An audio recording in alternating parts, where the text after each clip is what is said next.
It's great to see so many people here. Thanks all for attending this first IPLU seminar.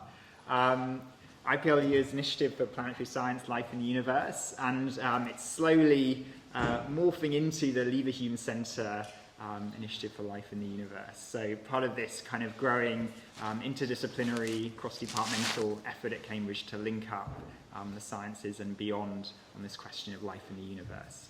So it's really exciting to have this first seminar, part of the broader kind of community activities we've got going on in Cambridge in this area. So we're joined today by Matt Powner from UCL. Matt's done phenomenal work in the area of prebiotic chemistry. I'm really excited to hear the talk today on the origins of peptides. And with water featuring as well, I believe. Matt began University of Manchester undergrad, PhD, working with John Sutherland. I think it was 2009, getting a PhD. Away for a couple of years, I think Harvard, with Jack Shostak, before quickly being drawn back into UK academia in a position at UCL, where he's been since. So I'll hand over to Matt. Oh, I should say actually, in the context of what's happening at Cambridge, Matt is a spoke in the Leverhulme Centre for Life in the Universe. So thank you also to Matt for joining us on this 10-year journey as we build these collaborations. Yeah, thanks for the introduction. So really, in a very broad sense, I'm going to talk about chemistry we've done in my lab to think about why biomolecules would look a specific way. Is there something intrinsic in reactivity that would lead to those specific molecules?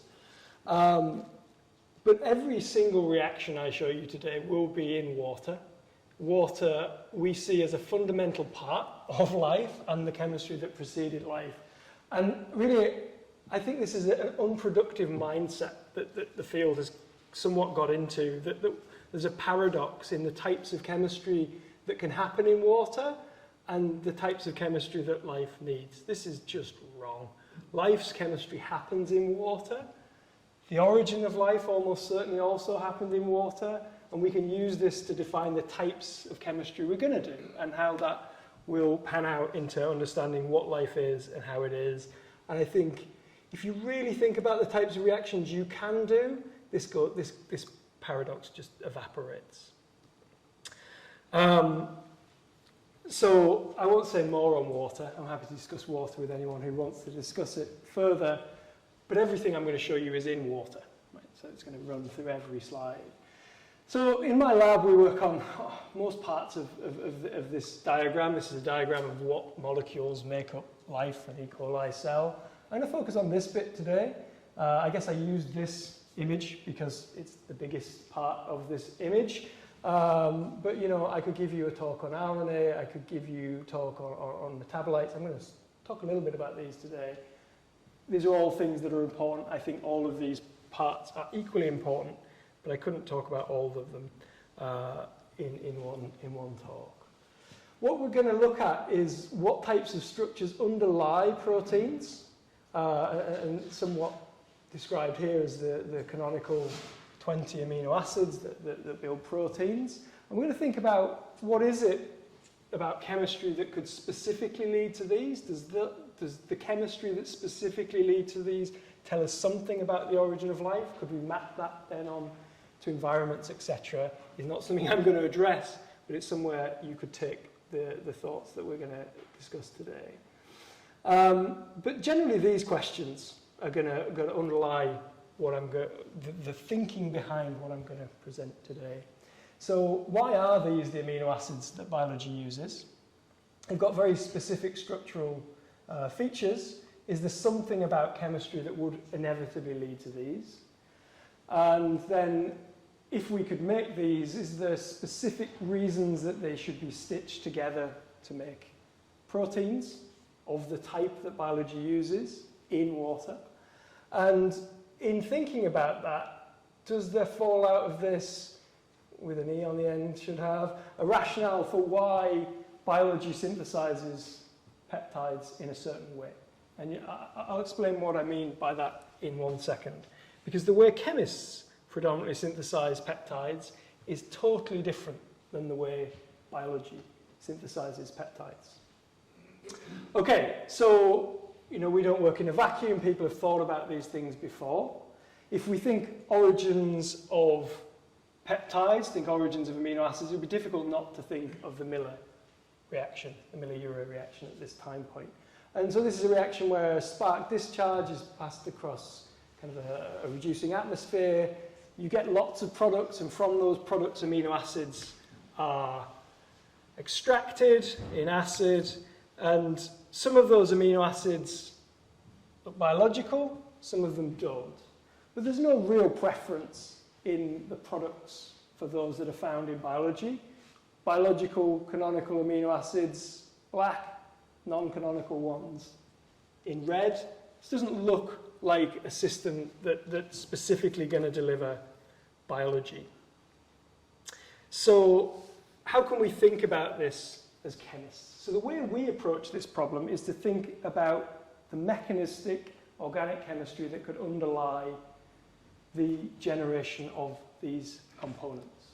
So, for example, one can envisage, and this has been proposed to be part of the Miller synthesis, the Strecker reaction. So where we take specific aldehydes and with hydrogen cyanide and ammonia convert them into their respective amino acids, where each aldehyde bears a side chain residue that ends up expressed in the amino acid. And the problem with this reaction for us is that, just like the Miller reaction, this abiotic reaction doesn't obviously have an innate preference to only deliver biological compounds. If I start with ketones instead of aldehydes, I'm going to get non-canonical amino acids, just like the ones that Miller would have observed. So this somewhat reflects what Miller would see, but doesn't really reflect what we find in biology. So as a chemist, I have to ask the question, why? What's the missing thing? What am I missing that would allow me to tip this into the biological subset? Can I do that chemically? So this is something totally different, but this is just an explanation of how we started down this road, because I'm not traditionally a peptide chemist by any stretch of imagination. I learned and cut my teeth on nucleic acids, and this was a nucleic acid synthesis that I developed, as outlined by Ollie, in John's lab when I was a PhD student.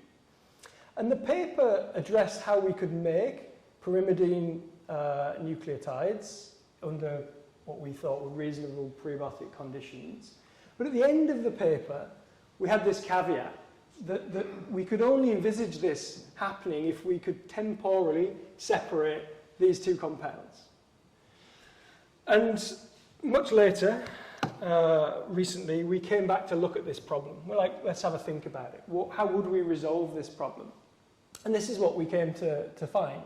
If we take these two compounds, to differentiate them, there's quite a simple way to do this, because they're chemically different in their behavior. So the green compound, the second compound we need, will isomerize to a ketone. The red one can't. There's no possibility to make a ketone from this. If it isomerizes, it makes the same compound reversibly, backwards and forwards, the same thing is delivered. So this chemically differentiates these two structures. It makes them different, and that means we can handle them differently. So if we take an equilibrated mixture of these compounds, and in this mixture there's lots of other sugars, basically all the other sugars that are in our lab. And we want the red one and then the green one separately and at different times. The green one second, the red one first. And we found, again, if someone wants to know why and how we came to this compound, I'm not going to explain it today, but by thinking about the types of molecules that would likely be present, we concluded this should also be in this mixture of compounds. And we found that if it's there, it will extract the red compound quantitatively from this mixture, leaving behind the green one. So here's the supernatant of this mixture. This is in solution. This crystallizes out clean, pure, leaves behind the green compound, and then over time, then the equilibration of the green compound then allows it to be extracted much, much more slowly. So the simple difference in their structure and the difference in the reactivity of these compounds does allow direct temporal separation of these two substrates. So this is how we got into this problem. What has this got to do with peptides? this has everything to do with peptides, because if we look back at this Strecker mixture, the same components are in this mixture. So this compound here is our first sugar, and this one would become our second. This compound here also becomes serine. If it undergoes, instead of nucleotide chemistry, if it undergoes Strecker reaction, it becomes serine. So we already know from our previous sugar separation that we can separate two of these elements that we would need to separate to deliver selectively biology's amino acids. So in principle, the same chemistry should apply to all the others. If we have a proton, which is required for the canonical structures, they should be removed from solution, they should be accumulated and separated. If they don't, they won't. And this is exactly what we observe. If we take that sugar mixture and we add this compound, then the canonical amino acid precursors are quantitatively extracted from that solution and separated from the non-canonical structures. And then we can go on and make the specific type of peptide molecule that is found in biology. This is how we got into this process. But then as soon as we did this reaction, we'd extracted out these compounds. We did this because we were thinking about the sugar chemistry. We then just started thinking, what do we do with these compounds? How do we make them into the polymeric structures that would be at the heart of proteins? And so then we look at the chemistry of amino acids. And what you find is there's lots of chemistry to make amino acids into peptide bonds. Here's a classic piece of work from Hirschman. If we treat amino acids with activated forms of CO2, then we can derivatize them, cyclize them to activate them, and couple to make peptide bonds. It all seems brilliant, but if you look closely at the chemistry and try to replicate this and repeat it on the products, if I was going to run through this reaction once and then put the products back in through the same reaction to build bigger and bigger molecules, we see huge problems for this type of chemistry. And we get lots of byproducts that block this chemistry running through. So this is when we started to think, how does biology make peptides? Because this is what I just showed you is the strategy chemists use, almost universally, to make peptide bonds. Biology has two methods, generally speaking, to make peptides. They're very different in the macromolecules that orchestrate the chemistry. But in how the peptide is made, they are very similar. So they both grow in the same direction, from the N-terminus, so the nitrogen end, to the C-terminus, the carbon end of the peptide. And it's always the chain of the peptide that is activated. So here's the chemical strategy. The monomer is activated, and we add it to the growing chain. Here's the biochemical strategy. We have a chain which is activated, and we add the monomer to it. These are subtly different, but biology has evolved this process twice in water. Chemists universally use this process, but in DMF and organic solvents. So we started to think whether the biological process had chemical rationale behind why you would use this in water. So the first thing we had to think about is if we're going to grow peptides in water, we have to cap the end. If we're going to make a dimer and the end's free, it's going to cyclize and it's going to self-cap the growth of proteins. This is also true of free amino terminuses in peptides. They will truncate themselves, dimer by dimer. If they're free, biology resolves this in a really straightforward way. You just cap the end. It's not a free terminus nitrogen, then this process can't happen. So this seems like the right way to initiate peptide synthesis to us, that we're going to cap the end of a peptide and grow it in the biological fashion where we activate the terminus of the growing polymer. For an amino acid, though, to couple to this activated peptide is really challenging in water because the amino acid has a high pK, so it's protonated in water. So it's not reactive as a nucleophile. And that means the coupling process of amino acid plus amino acid is just really challenging. This is chemistry that doesn't happen at all readily in water. So then we were thinking back to where do we get amino acids from? So I showed you our amino acid synthesis. And the molecules that I made were not these. Right? They were these, aminonitriles. And these aminonitriles are basically amino acid precursors that we assume are formed and then hydrolyzed. Assume being the key word there. When we hydrolyze this compound, we really drastically change the reactivity. So we have this stable intermediate that's full of energy in this bond, energy that we could use to make a peptide that we basically waste in our assumed hydrolysis. More than wasting this energy, we structurally really change this peptide molecule in a really drastic way. So I told you the pK of an amino acid was high, it's near 10, so it's totally protonated in water, neutral pH. An aminonitrile, so now with this carbon triple bond, has a totally different pK. So it's not protonated until I get down to near pH 6. So neutral pH is the free base, it's nucleophilic. So this structure is set up to be a nucleophile that can add to a peptide in water. This one is basically quenched by the solution that it's in. We could do peptide synthesis at extreme pH conditions. This really doesn't look like biology. So biology has to operate basically between these pH parameters where hydrogen bonding in Watson-Crick base pairs can operate. So now with an aminonitrile, we can now make peptide bonds really effectively, really nicely in water. As we make them, we deliver a nitrile to the C-terminus, and this has energy still in it that we can then use to iterate and make peptide bonds.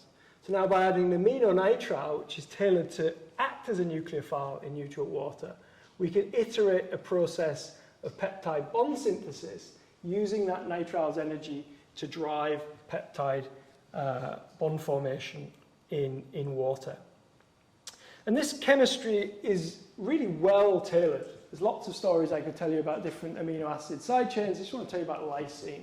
So if you take lysine, then it's really difficult to couple this selectively. I want to couple this nitrogen, not this nitrogen. For lysine, this is really difficult because these amines are very similar. With the aminonitrile, the blue nitrogen is 5 orders of magnitude less basic than the red nitrogen, so it can be selectively and quantitatively coupled at neutral pH, where the side chain is protected by protonation in water. So in this chemistry, the nitrile is key. It's thermodynamically activated but kinetically stable, which allows us to gate this reaction, stop this reaction, and therefore drive the reaction to high yields. It also means the reaction can be catalyzed. So if the reaction is thermodynamically gated, then it can be catalytically activated. And this is exactly what we find. The substrate of choice that we use to gate and catalyze this reaction are sulfides. And the types of sulfides that biology would likely use are these two. Hopefully I have time to tell you how we would make both of these. I'll be quite quick, I hope. So cysteine was an amino acid that was thought not to be available through prebiotic chemistry. But everyone had only considered making it as the monomer. Everyone had only considered making it as a primary product of chemistry. Whereas in biochemistry, cysteine is a secondary product of serine. So can this be emulated in prebiotic chemistry? And can nitrile chemistry make this predisposed so that I don't need the biological substrates and I don't need enzymes to control this chemistry? So to take the same type of chemistry that built peptides from aminonitriles, now operate this on serine nitrile with an excess of my peptide or acylating agent. I can bisacetylate cysteine nitrile. And then as the nitrile, this eliminates. This eliminates to give me dehydroalanine in water. It's a beautiful reaction, works really, really well, but only works for the nitrile. So if I have a less electron withdrawing substituent here, like the amide, then I just see hydrolysis, not elimination of this substrate. So this is tailored to work for the nitrile and not for peptides or acid substrates. Once I have this double bond, I can then really easily add sulfur and make cysteines. This makes it trivial, really easy chemistry, really likely to be able to happen in lots and lots of different ways. This then gives us access to cysteines. So we can access cysteines as secondary products of serines. And these cysteine type thiols can then catalyze the same types of ligation that we were running through with the aminonitriles. So now if I take a peptide nitrile and an amino acid or amino amide, amine nucleophiles, I can catalyze the ligation of these substrates with a thiol catalyst. Okay. There is lots more I could tell you about this, and we are currently working and having good progress on uniting both of those aspects.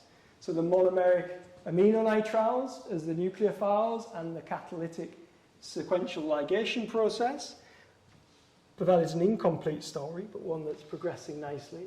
What I want to talk about as the final bit of this talk, really quickly, is a different peptide. So we've looked at protein molecules. They're built very specifically of alpha peptide bonds. But biology uses other forms of peptides universally. So this is this is coenzyme A, and it is universal to life. All forms of life use it, and it is unusual in its structure relative to the alpha peptides that are in proteins. Okay, so it's got beta peptides in. It's got these hydroxy sort of amides in rather than the alpha amino versions that are in peptides. So everything about this is totally different, but it's also essential to biology.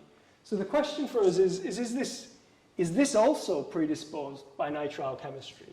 And if that's true, how can that be true when the alpha peptides are predisposed by nitrile chemistry? Does that compute? Does that correlate?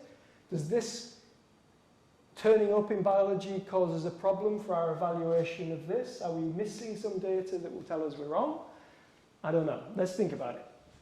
So this was the original system where we made aminonitriles to make selectively these alpha proteome versions of aminonitriles that could become biology's amino acids.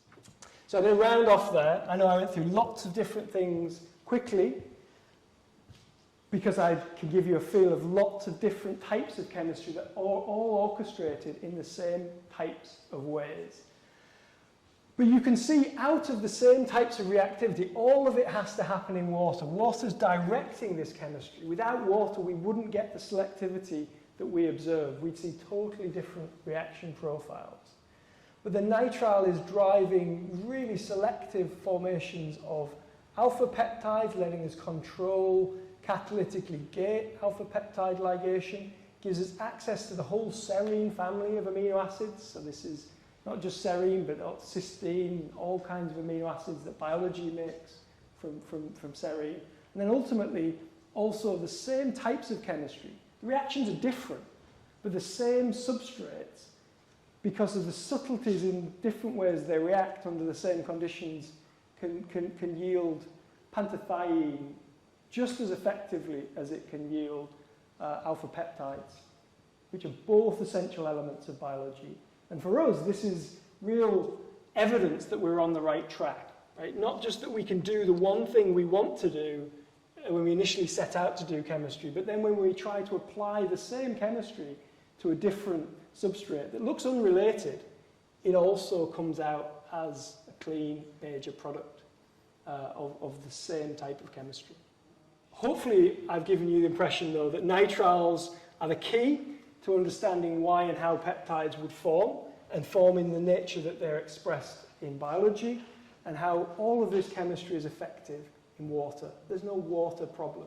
Water is really important to why and how all of these types of reactions work. I'll end by thanking people in my group who've done all of the work and the funders who funded it. You guys for listening.